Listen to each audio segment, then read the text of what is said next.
So guys, this मोहित और आज की वीडियो में हम काफ़ी कुछ बात करने वाले हैं। टाइटल से पता लग गया होगा। और ये सारी चीज़ें कंडेंस्ड है एक स्टोरी में। तो वीडियो स्टार्ट करते हैं। इस स्टोरी को सुनने और समझने से पहले यार चलते हैं लगभग 80 साल पहले, वर्ल्ड वॉर 2 के टाइम पे। तो 1944 में वर्ल्ड वॉर 2 को यार कम से कम 5-6-7 साल हो चुके थे और जापान और यूएस के बीच में भी ये वॉर चल रहा था। जापान की यार 1944 तक हम लोग को पता है कि हालत जो थी काफ़ी खस्ता हो चुकी थी। उन्होंने जितनी भी टेरिटरीज़ को कैप्चर कर रखा था, यूएस आर्मी उनको धीरे धीरे रिकैप्चर कर रही थी और जापान की हालत ख़राब हो रही थी वर्ल्ड वॉर 2 में। दिसंबर 1994 में हिरो ओनोडा नाम के ल्यूटेनेंट और उसकी आर्मी को डिप्लॉय किया गया फिलीपींस देश में एक आइलैंड पे जिसका नाम लुबैंग था, और उसके कमांडर के साथ और उसकी आर्मी को वहाँ पर डिप्लॉय किया गया। उनको पता था यार कि ये एक सुसाइड मिशन है, उनका यूएस आर्मी के सामने टिकना मुश्किल है। हिरो ओनोडा और उसकी आर्मी को इंस्ट्रक्शंस दिए गए, कमांड दिया गया कि नेवर सरेंडर, और उन्हें अपने आखिरी दम तक लड़ना है। और लगभग 2 महीने बाद फरवरी 1945 तक यूएस आर्मी लुबैंग आइलैंड पर पहुंच जाती है और कुछ ही दिनों में वो उसको रिकैप्चर कर लेती है। और जापान के जितने भी सोल्जर्स होते हैं वो या तो मारे जाते हैं या फिर सरेंडर कर देते हैं।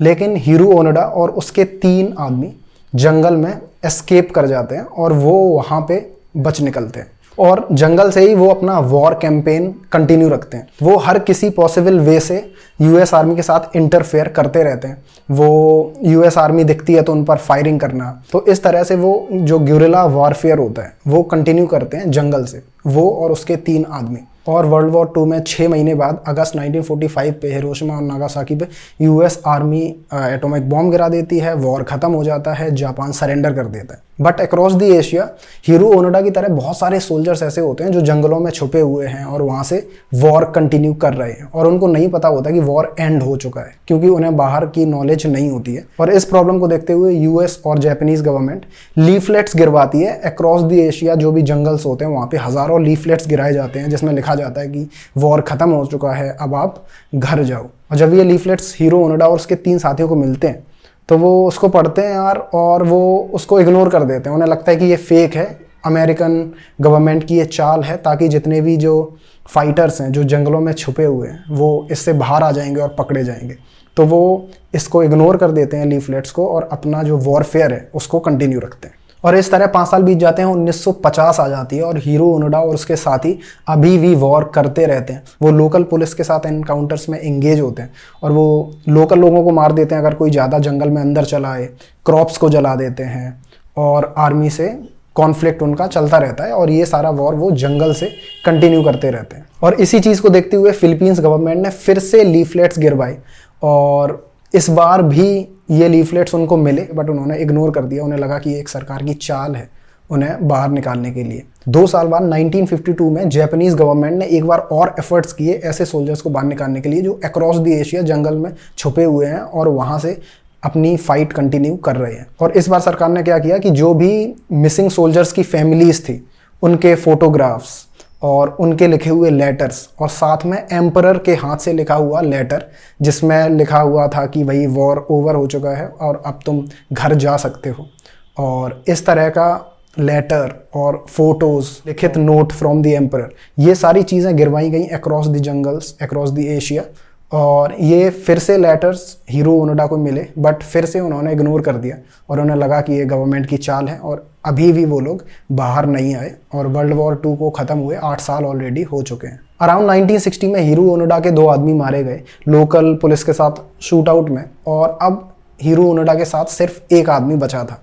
और लगभग 1 दशक बाद 1970 में उसका जो लास्ट कंपेनियन था वो भी मारा जाता है पुलिस के हाथों। और जब ये खबर जापान तक पहुंचती है तो वहाँ के लोग शॉक्ड हो जाते हैं कि यार 25 साल से ज़्यादा हो चुके हैं वर्ल्ड वॉर 2 को ख़त्म हुए, और अभी भी लोग ऐसे हैं जो जंगलों में छुपे हुए हैं और लड़ रहे हैं। और ये सारी खबरें जापान की मीडिया ने देश भर में दिखाई, और वहाँ पर भी यार एक एंटिसिपेशन बनने लगा कि अगर हिरो ओनोडा का लास्ट कंपेनियन अभी मारा गया है तो शायद हिरो ओनोडा भी जंगल में कहीं ना कहीं जिंदा हो। और ये सारी खबरों को देखते हुए हिरो ओनोडा को एक तरह का फेरी टेल समझा जाने लगा। हीरो ओनोडा को लोग हीरो की तरह देखने लगे। कुछ लोग उसको घोस्ट समझने लगे, कुछ लोग उसको लेजेंड समझने लगे, कुछ लोग उसको मिथ समझने लगे, कुछ लोग उसको क्रिटिसाइज करते थे, कुछ लोग उसको रोमांटिसाइज करते थे। तो इस तरह से वो पूरे जापान में बहुत फेमस हो चुका था और उसकी न्यूज़ पूरे जापान में चल रही थी। और इस सबको देखते हुए जापानीज गवर्नमेंट और फिलीपींस गवर्नमेंट ने एक कंबाइंड ऑपरेशन फिर से चलाया। उन्होंने सर्च पार्टीज भेजी, हीरो ओनोडा को खोजने की एक और लास्ट कोशिश करी गई और सर्च पार्टीज गई, उन्होंने जंगलों में ढूंढा और उनको फिर से कुछ नहीं मिला। और यहाँ पर हमारी कहानी में एंट्री होती है एक और सपोर्टिंग कैरेक्टर की, जिसका नाम है नोरियो सुजुकी। ये यार एक तरह का सनकी इंसान है, यंग मैन है, और वो एक हिच हाइकर है। हिच हाइकर अगर आपको नहीं पता तो हिच हाइकर मतलब जो लोग ऐसे ही घूमने निकल जाते हैं, जिनके पास ना पैसे हैं ना कुछ है, सिंपली बैग लेकर निकल गए, कहीं पे भी चले जाएंगे, कहीं पे भी खा लेंगे, कहीं पे भी सो जाएंगे। उनके पास कोई ऐसा रिसोर्सेज नहीं होते, कुछ प्लानिंग नहीं होती, वो सिंपली हिच हाइक करते रहते हैं, चलते रहते हैं, घूमते रहते हैं।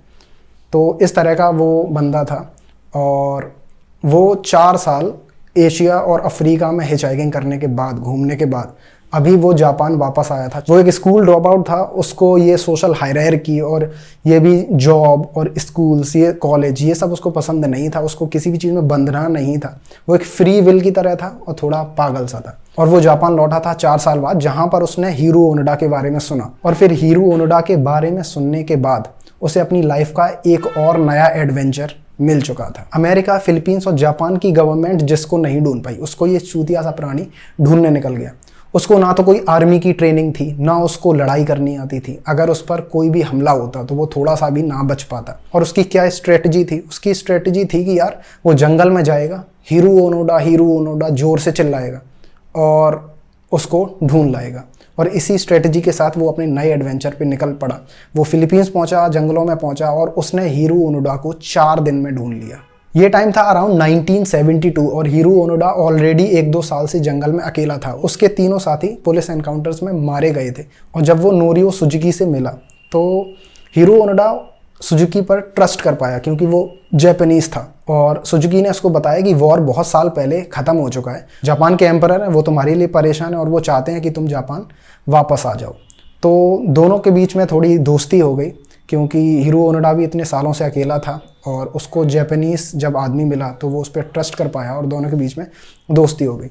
और जब सुजुकी ने उससे पूछा कि यार तुम इतने सालों तक जंगल में रह के क्यों लड़ते रहे, तो उसने बताया कि यार ये उसकी वैल्यूज़ है, उसका ऑनर है एम्परर को सर्व करना, अपने देश के लिए लड़ना। और उसको जो कमांड किया गया था कि नेवर सरेंडर और आखिरी दम तक लड़ना है, तो वो उसी ऑनर के लिए, उसी वैल्यूज़ के लिए, उसी ट्रेडिशन के लिए वो लड़ता रहा और उसने कभी भी सरेंडर नहीं किया। और फिर सुजुकी ने जब बताया कि वॉर ओवर हो चुका है तो फाइनली फिर दोनों लोग वापस जापान गए।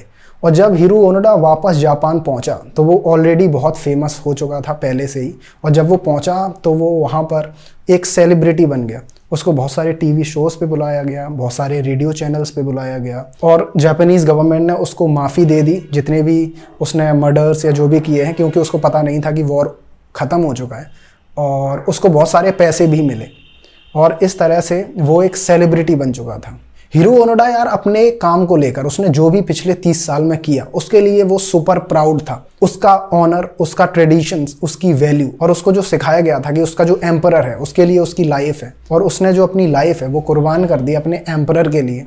और उसने 30 साल तक सरेंडर नहीं किया, वॉर करता रहा और इस चीज़ को लेके वो सुपर प्राउड था। वो अपनी नज़रों में एक हीरो था क्योंकि उसने अपनी वैल्यूज़ को, अपनी ट्रेडिशंस को फॉलो किया और पिछले 30 साल उसने जो भी वॉर किया उसको लेकर उसे कोई रिग्रेट नहीं था। बट अब यहाँ पे आता है सबसे बड़ा टर्निंग पॉइंट। जब हीरो ओनोडा वापस जापान आया तो उसने क्या देखा?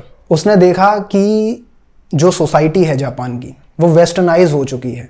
लोग वेस्टर्न कपड़े पहन के घूम रहे हैं और जो कल्चर है वो बहुत ही सुपरफिशियल हो चुका है। जिन वैल्यूज़ पे, जिन ट्रेडिशंस पे हीरो ओनोडा पला बड़ा था, जो सेक्रीफाइस, जो ऑनर, वो सारी ट्रेडिशन, वो सारी वैल्यूज़ आज की सोसाइटी से गायब हो चुकी थी।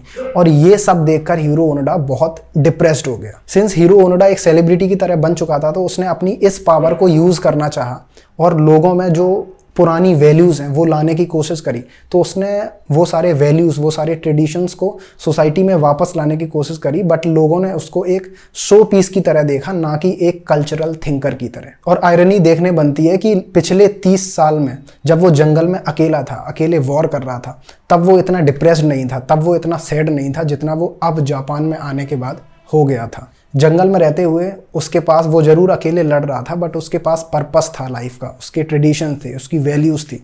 और जापान में आने के बाद यार उसको अब रियलाइज़ होने लगा था कि जो भी उसने पिछले 30 साल किया, जिन वैल्यूज़ के लिए उसने 30 साल कुर्बान कर दिए, और वो जो लड़ता रहा जिस ऑनर के लिए, जिस ट्रेडिशन के लिए, वो अब मैटर ही नहीं करता आज की सोसाइटी में। और इस रियलाइजेशन ने उसको झकझोर कर रख दिया। और 1980 में करीब 7-8 साल बाद हिरो ओनोडा ने जापान ही छोड़ दिया और वो ब्राज़ील में रहा जब तक उसकी डेथ नहीं हो गई।